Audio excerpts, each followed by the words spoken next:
Entonces, pasamos a la mesa de conducción desde Cusco, Perú, a cargo del doctor Hugo Espinosa Rivera, para moderar las intervenciones de ponentes, expositores, asistentes virtuales y presenciales. Adelante, mesa de conducción Cusco, Perú. Buenos días con todos los presentes. Es un gusto poder recibirlos y dar inicio formalmente a este evento de debate. Invitamos en este momento, por favor, al señor Nilton Paredes López, quien es coordinador responsable de la zona de catástrofe, oficina registral número 10 de Cusco, para que nos haga la presentación de la siguiente ponencia. Cuando la publicidad registral va más allá de lo registral con el uso de las herramientas tecnológicas. Lo recibimos con un fuerte aplauso. Bien, buenos días con todos ustedes.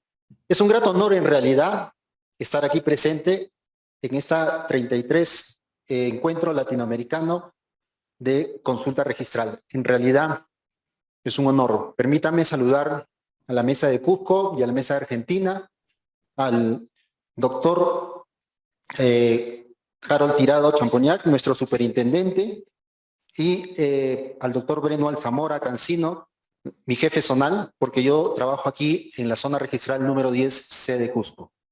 Y evidentemente sí, al doctor Alberto Ruiz de Erenchu. Mi tema es cuando la publicidad registral va más allá de lo registral. Cuando yo ingresé en realidad a los registros públicos, hace más o menos 17 años, entendí que la publicidad registral es aquella que solamente se podía dar con lo que había sido inscrito en el registro. Solamente provenía de las partidas, las anotaciones, los títulos archivados. He ahí que se podía dar la publicidad. Y era evidente porque la verdad no se podía dar publicidad de otra cosa, evidentemente, que no fuera venido de los registros, que no haya pasado por una calificación del registrador o del certificador, ¿no? Entonces, esta información solamente se podía dar de lo que obraba en el registro. En ese tiempo aprendí de que si alguien traía un plano, ya sea una institución pública, no podíamos publicitar eso. ¿Por qué? Porque no había pasado por la calificación del registrador. Y está bien, me pareció coherente, muy bien el tema. Entonces, si nosotros vamos a determinar esto, vamos a ver que tenemos normativas en las cuales nosotros nos amparamos para poder realizar esta publicidad registral. En el caso del Perú, tenemos el reglamento de publicidad registral. Este reglamento, en su artículo 3, como ustedes ven ahí, nos dice claramente que el registro es público y la publicidad que otorga consiste en exteriorización continuada y organizada de los derechos y actos inscritos o anotados. El reglamento nos dice que la publicidad es por los actos inscritos y anotados. Perfecto. Dentro de ese mismo reglamento de publicidad en el Perú, de la SUNAR, existe un artículo 85, que es el certificado de búsqueda catastral. Y este certificado de búsqueda catastral no es más que un servicio de publicidad compendiosa que determina, bajo un plano que presenta el usuario con una memoria descriptiva, lo que él quiere saber es de esta porción del territorio, si está inscrita, no está inscrita, forma parte de un predio inscrito, ¿no? O qué información tiene registros públicos sobre este ámbito. Y lo que hace el certificado de búsqueda catastral es emitir una certificación en la que compara, juntamente con la base gráfica registral, lo compara y lo eleva a la base de predios inscritos para ver qué predios hay dentro de él ya inscritos. Perfecto. Entonces tenemos un reglamento dentro del Perú, dentro de SUNAR, que nos dice cómo debería ser el certificado de búsqueda catastral a solicitud de cualquier usuario.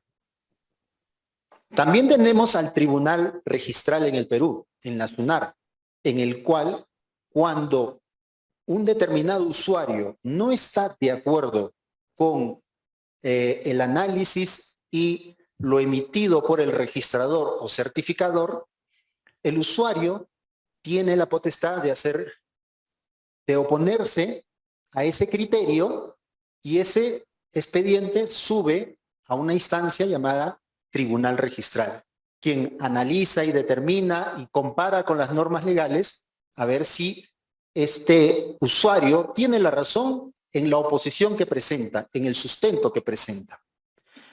Dentro de lo que el tribunal ha manifestado en múltiples resoluciones, y esta, por ejemplo, es del año 2018, habla sobre el certificado de búsqueda catastral. También nos dice que es cuando se determina si un predio, ese polígono que han visto, se encuentra inmatriculado o no, o si forma parte de otro predio ya inscrito y se efectúa sobre la base de un informe que emite el área de catastro. Recuerden que en el caso peruano existe dentro de la Superintendencia Nacional de los Registros Públicos áreas de catastro dentro del mismo registro. Y estas áreas de catastro compuestas por profesionales, ingenieros y arquitectos determinan los títulos archivados y lo elevan a una base gráfica registrada para comparar cómo se comporta ese predio con los predios inscritos. Ok, y dicen que esta base gráfica se conforma y está constituida por la información técnica contenida en los títulos que han tenido acogida registral, o sea, que han sido inscritos. Ese informe tiene que basarse con la base gráfica registral. Muy bien. Imaginemos ahorita que no somos personal de derecho, que no somos parte de la formación registrada. Imaginemos que tenemos amigos del colegio, parientes, y lo que quieren es evidentemente estudiar. ¿Para qué? Para lograr un camino, ingresar a la universidad, tener una profesión. ¿Para qué? Para llegar a tener un buen trabajo, ¿verdad? ¿Y para qué quieres tener un buen trabajo y sobresalir en la vida? Pues para tener tus ahorros y llegar al sueño de muchos, la casa propia. Comprarte un terreno, una casa, un departamento, ¿no? Es una inversión muy fuerte, ¿verdad? El esfuerzo de toda la vida. Imaginemos que cuando tú vas a invertir todo lo que te costó trabajar durante años, necesitas hacerlo con una seguridad, porque es un dinero muy fuerte, es un dinero de toda tu vida. Entonces, ¿qué pasaría si el registro le da una información, aparte de la registral, que en los trámites de inscripción ya se pide, una información extrarregistral? Como ustedes saben, en realidad, en el Perú y en muchos países de Latinoamérica, no todo está escrito. En el Perú el registro no es obligatorio. No se obliga a las personas a inscribir. Y hay muchas delimitaciones administrativas que influyen en el predio y en el territorio y en los predios que están ahí. Estas delimitaciones administrativas no todas están inscritas. Hay muchas que sí, pero más de la mitad de estas delimitaciones que otras entidades públicas administran no están inscritas. Un ejemplo claro, el Centro Histórico de Cusco. Lo que ven ustedes ahí es un plano del Centro Histórico de Cusco, en el cual, si por ejemplo, en sus centros históricos uno quiere hacer una demolición de fábrica, lo podrá hacer, será fácil el trámite. Caso distinto si estuviera fuera de ese perímetro. Pero les pregunto, ¿los centros históricos se inscriben en el registro? No se inscriben, ¿verdad? Los centros históricos como tales no se inscriben en el registro. Y en la parte en el medio, ustedes ven la parte verde, esa es la Plaza de Armas. Nosotros estamos a 1,5 cuadras de la Plaza de Armas. Más arribita, en color verde más grande, está el Parque Arqueológico de Sacsayhuamán, muy cerca a la ciudad de Cusco. Hoy en día, con la pandemia tal vez y con el adelanto tecnológico que tenemos, podemos tener información en tiempo real de muchas entidades públicas, no solamente de la SUNAR. Lo que ven ahí ustedes es la página web del CICDA, que es del Ministerio de Cultura. Esta página web, donde ustedes pueden ver, Cusco es este pedacito que está aquí, chiquitito, debajo del cuadro, ¿no? Del primer cuadro más abajo, este es Cusco. Y el Parque Arqueológico de Sacsayhuamán es el azul, que está arribita nomás. Si ustedes pueden notar aquí, dice SUNAR aprobado, estado, inscrito con carga registral. Perfecto. Sacsayhuamán, el Parque Arqueológico, está inscrito con carga registral. Muy bien. ¿Quién nos está dando esta información? El Ministerio de Cultura. Si ustedes ven este grande, ¿saben qué es este grande? Es el Parque Arqueológico de Vilcabamba, o más conocido como el Parque Arqueológico de Choquequirao. La pregunta es, ¿está inscrito? No está inscrito. Imagínense la amplitud y la cantidad de terrenos, parcelas y predios que pueden haber en Choquequirao. Sin embargo, no está inscrito. Esta página es del Ministerio de Agricultura, el SICAR. Ustedes van a poder en la parte de abajo ver todos los links.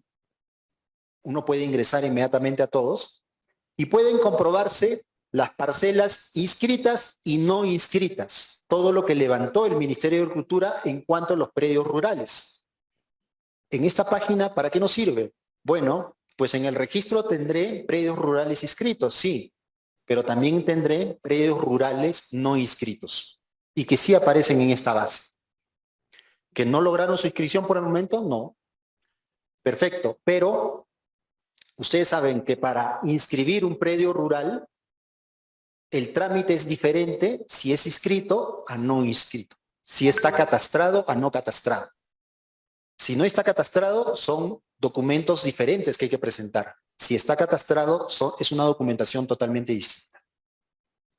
¿Quién me va a dar esa información? Esta página web del Ministerio de Agricultura.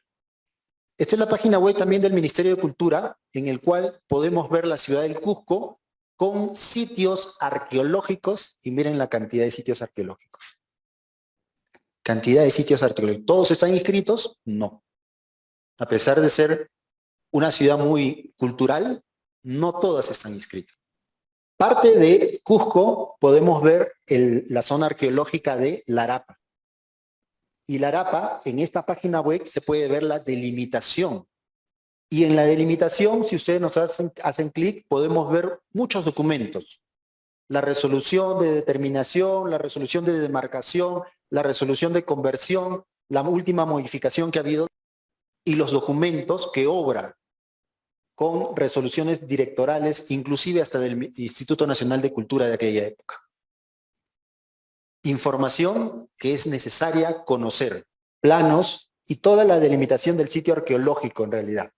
Tenemos esta página web también en línea de una institución como el Ministerio de Agricultura también que se llama SERFOR, el Servicio Nacional Forestal y de Fauna Silvestre, en la cual podemos ver todas las concesiones inscritas, madereras, de conservación, que de alguna manera son concesiones, inscritas y no inscritas. Y este es el geovisor de áreas naturales protegidas. También del Ministerio de Agricultura, en el cual se puede ver todas las áreas naturales protegidas que existen. Si alguien me preguntara, ¿todas las áreas naturales protegidas están inscritas? No, no están inscritas todas. ¿Faltan muchas? Sí. La verdad que sí. Pero nosotros podemos ver la información dando clic de las resoluciones de aprobación de estas áreas naturales protegidas. ¿Qué es necesario? ¿Qué hace la SUNAR o hizo referente a esto? Pues bien simple. La SUNAR ha dado un salto tecnológico en este sentido y lo que ha hecho es integrar estos servicios llamados WMS, unos servicios de conexión con las entidades públicas para acceder a todo este conjunto de datos cartográficos y poder representarlos en un GIS. Y ese GIS es el que en estos momentos manejan las oficinas de catastro de registros públicos. Ese plano cartográfico con los predios inscritos y le añaden una capa más, que es las de estas entidades. Conexión en tiempo real con estas entidades para poder determinar si el predio en materia de análisis se encuentra inscrito, no se encuentra inscrito y a la vez es afectado por alguna demarcación territorial que va a influir en el predio. Y si yo le doy esta información al usuario que hablábamos al inicio y que de alguna manera quiere invertir, comprar, tener su dinero y darlo para poder comprar el terreno y la casa que quiere, ¿no sería mucho mejor? Para esto, la SUNAR ha sacado la directiva DI 04 del año 2020. Miren, ahora ya estamos en el año 2020. En la cual regula la emisión de los informes técnicos y procedimientos y servicios de publicidad y procedimientos administrativos. Esa directiva tiene como objetivo hacer este análisis de la información. Y en la parte de 6.1 nos dice, tienes que informar en este documento, en este certificado, si se encuentra dentro de una zona arqueológica, zona intangible, zona de dominio restringido, reserva natural, zona de riesgo, u otro hecho que resulte relevante, aunque estas no se encuentren inscritas. Así no estén inscritas. Entonces, poco para terminar ya. La SUNAR, a través de las oficinas de catastro y el catastro registral, se conectan con estas entidades y ponen en su base gráfica registral, aparte de los predios inscritos, las capas de estos predios, de estas delimitaciones administrativas que van a influir en el predio. ¿Cuál es el beneficio en todo caso? Pues miren, si yo combino la información registral con la extrarregistral a través de un certificado de búsqueda catastral, le voy a decir a la persona esta, sobre todo se lo dice una entidad que de alguna manera tiene un prestigio, tiene un renombre y tiene una seguridad, como es los registros públicos, que su predio puede tener restricciones si es que está ubicado aquí adentro. Puede facilitar el progreso, la planificación. Si yo quería comprarla para hacerle un hotel y está en un área natural protegida, no voy a poder hacerlo. No afecto mi economía porque no invierto mal, ¿no? Conozco las normativas, evito infracciones, multas y de alguna manera coadyuvo al desarrollo del país. La última cosa para retirarme es decirles a ustedes, ¿en sus países se brinda esta clase de información? ¿Podrían hacerla? ¿Sería mucho mejor? Sobre todo para el ciudadano. Eso es coadyuvar al desarrollo del país. Muchas gracias. Bien, muchas gracias, ingeniero. Buenos días con todos. Es un honor para mí presidir esta mesa de diálogo, de conversaciones. Voy a hacer una breve indicación de la metodología a seguir. Quienes estén interesados en participar, levanten la mano, por favor, indican su nombre completo, el país que representan. Las personas que están vestidas con trajes típicos se van a acercar a pasarles el micro para que puedan intervenir. Tengamos en cuenta que el tiempo máximo de esta etapa de diálogo es de 10 minutos, así que les voy a pedir que sean breves en sus apreciaciones, por favor. Y, a ver, ¿pueden levantar la mano quienes estén interesados en opinar? Antes de que intervenga Jorge, quería comentarles que la exposición del ingeniero Nilton tiene que ver justamente con el ámbito de sus funciones. Es el jefe del área de catastro de esta zona registral y ha incidido en un aspecto muy importante, ¿no? Que me imagino que afecta a todos los países, cuál es el límite de la información que debe brindar el registro. De publicitar y certificar a su vez, ¿no? Y ahí se ha centrado en el tema del certificado de búsqueda catastral, como les comentaba, que es un tipo específico de publicidad registral en el que se interactúa especialmente con el área de catastro. Bien, cedo la palabra a Jorge Rojas, presentación, por favor. Muchas gracias, doctor Espinosa. Muy buenas tardes. Mi nombre es Jorge Rojas, soy subdirector del área normativa registral de la Dirección Técnica Registral de la Agencia SUNAR Perú. Y bueno, en primer lugar, muy interesante la ponencia Y yo quería hacer algunos comentarios sobre el particular. A ver, número uno, para, bueno, a quienes no, quizás no están muy familiarizados con el tema, el Perú, el registro opera del año 1888. Y desde ese año se han ido generando inscripciones en el registro. Pero es a partir de los años 90, a partir del decreto supremo en realidad de los años 80, donde se requiere, por ejemplo, para matricular un predio al registro, la necesidad de incorporar información gráfica. ¿Para qué? Para poder incorporar correctamente esa información al registro. Pues, título de propiedad más información gráfica. Y es a finales de los 90 donde la SUNAR, a través de un sistema, a través de una base gráfica, ha ido incorporando esa información. Entonces, SUNAR tiene una labor importante en dos aspectos. Primero, en lograr incorporar la información desde que ha operado el registro. Tenemos información quizás plano, no acordes con las medidas actuales, pero hay una labor pendiente de la institución de incorporar esa información para tener una base gráfica correcta, acorde con la realidad, porque en el Perú, y esto es una crítica a veces del país, las entidades generadoras de catastro, porque SUNAR no genera catastro, pero sí acogen la información gráfica. No ha avanzado mucho por temas económicos, por temas de capacidad logística de las instituciones, municipalidades, COFOPRI, gobiernos regionales. Entonces, hay una labor pendiente como Estado de poder fortalecer este sistema de información gráfica, registral, para que esas entidades generadoras puedan ir incorporando la información. Por un lado. Y por otro, también establecer algunos mecanismos o procedimientos para que el administrado, y esto pasa bastante en los procedimientos de duplicidad de partida, cuando se advierte o hay un conflicto sobre titularidades, quieran recurrir al registro por una situación de duplicidad, a veces el registro no puede dar respuesta porque un predio que se escribió en los años 70 no tiene la información gráfica. Entonces, también del lado de la institución estamos trabajando para incorporar un procedimiento que permite incorporar información gráfica al registro, más allá de las labores de las entidades generadoras de catastro, que es fundamental para que puedan tener este rompecabezas, esta información gráfica por.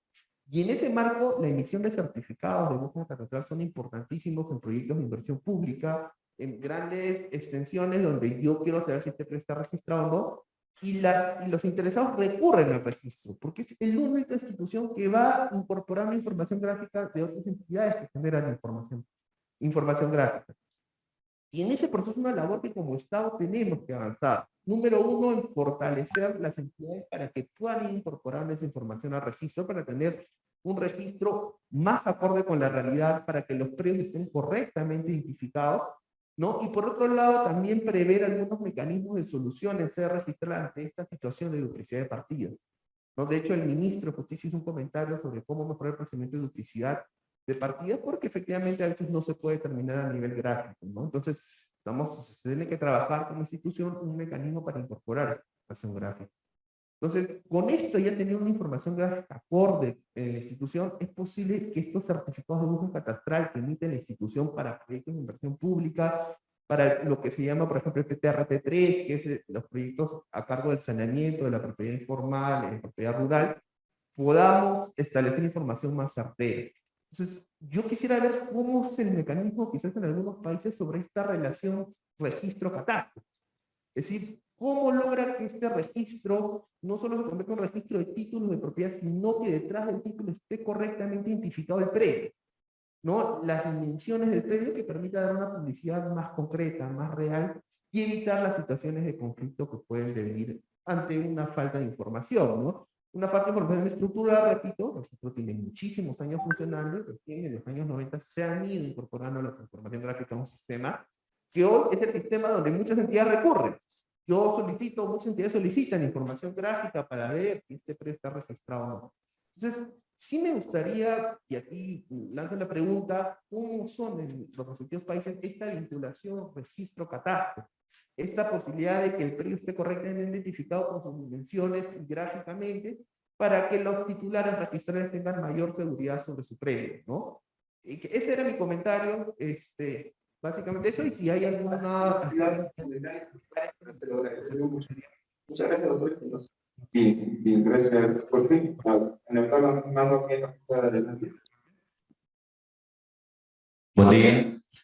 Ridomil Rojas, de República Dominicana. Yo soy director nacional de mesuras catastrales y soy agrimensor de profesión. Primero, respecto de la ponencia, muy interesante. y yo le diría que en esa misma dirección deben ir todos nuestros países a lograr que la información catastral, la información que ubica el predio, realmente sea identificable y accesible para todos los interesados, tanto para el usuario final, el usuario de a pie, el que adquiere el inmueble, como también para los proyectos de desarrollo que impactan en un país.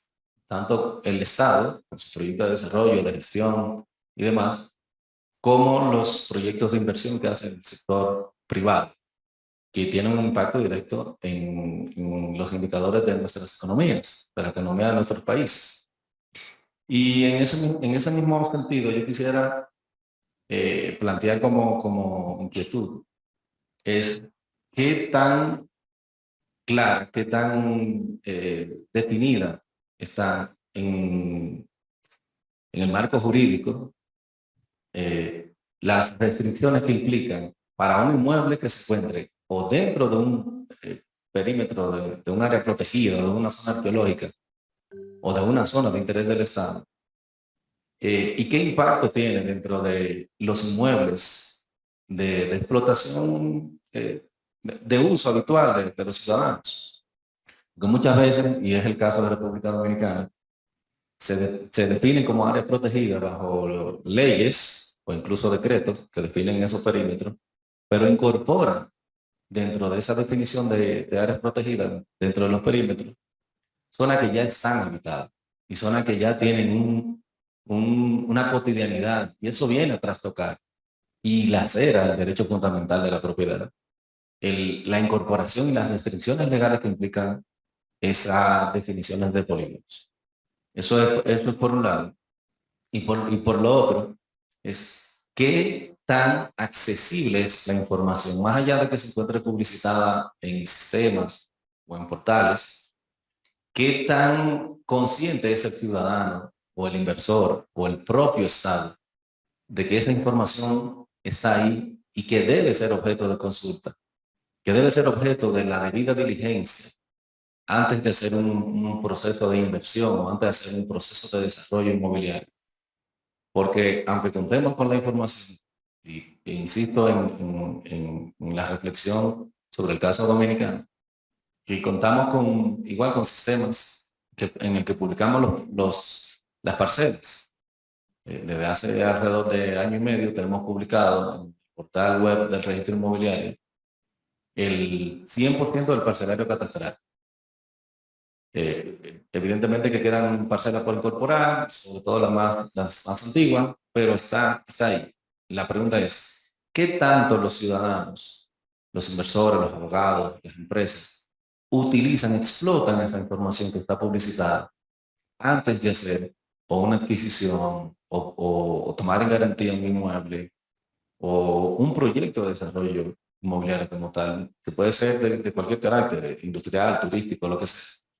Pero, ¿en qué estamos haciendo nosotros como órganos, como instituciones que regulamos el derecho de propiedad y que publicitamos estas informaciones para que realmente le llegue o se incorpore a la cultura, a la cotidianidad del uso de las propiedades como tales?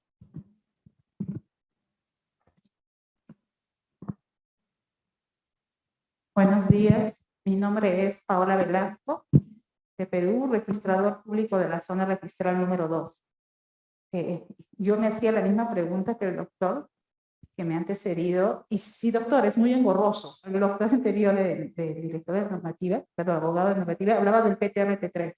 Acá en Perú no avanza ese proyecto. Yo he tenido oportunidad de conversar con algunos funcionarios de este proyecto porque tienen que pedir información al MINAGRI, tienen que pedir información a áreas naturales, tienen que pedir información a lo que es cultura, tienen que pedir información a la SUNAT, y entonces es una serie de documentos que hay que recabar para lograr un único objetivo. Yo sé que en este caso es el Estado, el usuario directo, para poder lograr estos saneamientos de la propiedad rural.